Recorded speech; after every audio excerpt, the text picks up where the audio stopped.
Here's how to do the problems on the quiz that covers sections 1-2 to 1-6. Number 1 says write an algebraic expression that models the following situation. You have 30 gallons of gas and you use 5 gallons of gas per day for D number of days. So you start with 30 gallons of gas and every day you use 5 gallons, so that decreases your total amount of gas by 5 times D. This isn't an equation. I'm not asking you to find out how many days you have left, how many days of gas you have left, but just to write an algebraic expression for that.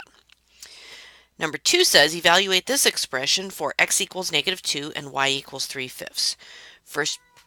First step is to plug in those values, which I'll do right here, plus -2 squared. Okay, let's go ahead and use order of operations. So that's going to be 3/5 times 5 plus 4. -2 times -2 is 4. And these will cancel. That gives me 3 plus 4, which equals 7. Number 3 says solve this equation. So I'm going to distribute, and I'll get, oops, not 3. I'll get 6z minus 12 equals 6z minus 12. And at this point, I recognize that I have exactly the same thing on each side of the equation. So I can plug in any number for z and it will work. So a couple ways you could write that. You could say all numbers. You could say always true. You could say infinitely many solutions.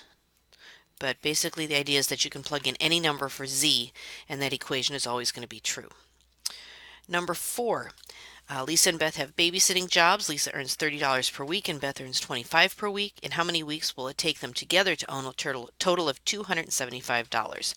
So I'm going to say, define your variable, let x equal the number of weeks that they have to work. Okay, Lisa earns $30 per week, so that's $30 times the number of weeks. Sorry about that. And Beth earns $25 per week times the number of weeks, and that has to equal a total of $275.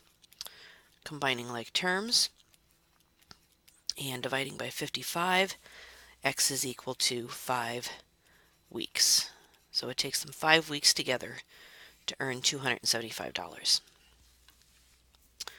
Number 5 says solve 3y minus 1 all over 2 equals z for y. I'll go ahead and rewrite it down here. Okay, so I'm going to multiply both sides by 2, and that will cancel that out. So then that gives me 3y minus 1 equals 2z, and then I'll add 1 to both sides,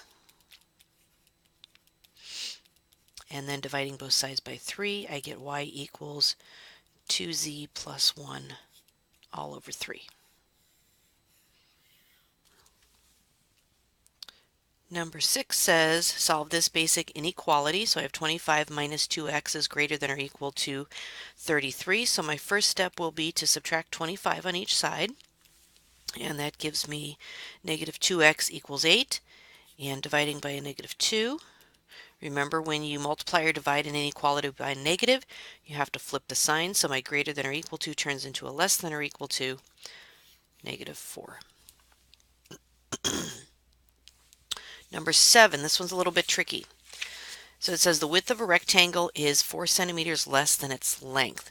So the width is being defined in terms of length. So I'm going to say let L equal the length. Then the width is going to be 4 centimeters less than the length. Okay?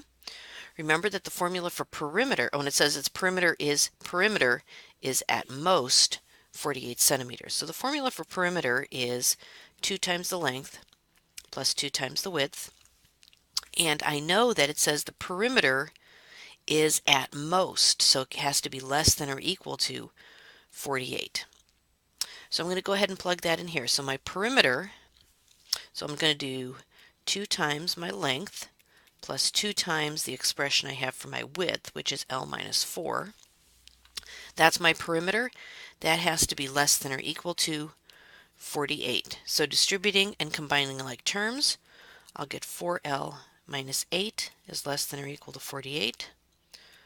4L is less than or equal to 56, and dividing by 4, my length is less than or equal to 14 centimeters, and my width, which is going to be 4 less than that, is going to be less than or equal to 10 centimeters.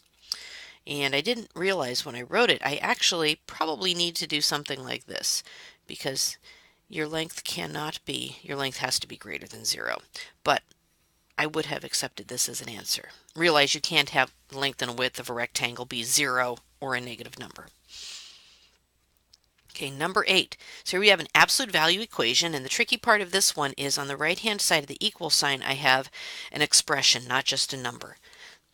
Excuse me. So I need to write 2x minus 5 equals 3x minus 10. So my first equation is just dropping the absolute value bars. My second equation makes the stuff on the right-hand side negative. So now we need to solve each one of those. So that's going to give me x equals 5 as one possible solution. And this is going to give me 2x minus 5 equals negative 3x plus 10. And that's going to give me 5x equals 15, or x is equal to 3. And I need to check each one of those, and I need to check it in the original equation with the absolute value bars. So is the absolute value of 2 times 5 minus 5 equal to 3 times 5 minus 10? So that's going to be, is the absolute value of 5 equal to 5? And indeed it is, so that one works. So that checks. Excuse me, using x equals 3, is the absolute value of 2 times 3 minus 5 equal to 3 times 3 minus 10? Is the absolute value, oops, yeah, I did that right. Is the absolute value of 1 equal to 9 minus 10 is negative 1? No, 1 is not equal to negative 1, so x minus 3 does not work. Key thing there is making the whole right-hand side of the equation negative and checking both solutions in the original absolute value equation. Number 9, here we have an absolute value inequality. First thing I want to do is isolate my absolute value. So that's going to turn into the absolute value of x plus 1 is less than or equal to 4. Now since this is a less than or equal to, it's going to turn into an and inequality. And for me, the easiest way to write an and inequality is to write the inequality without the absolute value bars.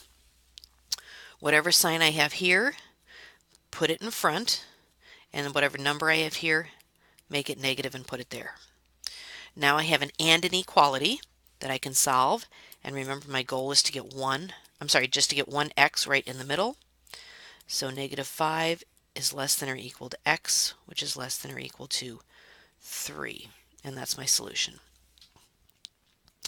And the SAT problem says if an object travels at 5 feet per second, in how many feet does it travel in 1 hour? And 1 hour is 3,600 seconds. So in order to solve this, I cross multiply. 5 times 3,600 is equal to 18,000.